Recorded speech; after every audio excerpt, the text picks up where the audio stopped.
আমরা খুবই বেঈমান আমরা এই বাংলাদেশের নাগরিক।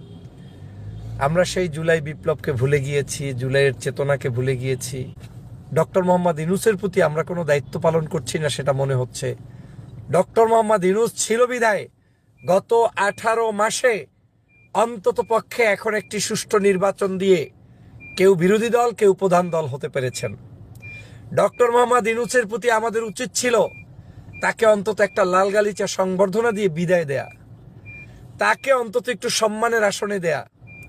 ইউনূস সাহেব 15 বার বিদেশ থেকে এসে কেন মহামান্যের সাক্ষাৎ করলেন না সেটা এখন হাইলাইটস হয়। অথচ ইউনূস সাহেব যে সকল ষড়যন্ত্রের মধ্যে থেকে বাংলাদেশের মানুষের জন্য তিনি কিছু করার চেষ্টা করেছেন সেটা বাংলাদেশে এখন পর্যন্ত পত্রপত্রিকা থেকে শুরু করে কেউ তাকে নিয়ে ব্যস্ত নাই। কি নেমোখারাম আমরা!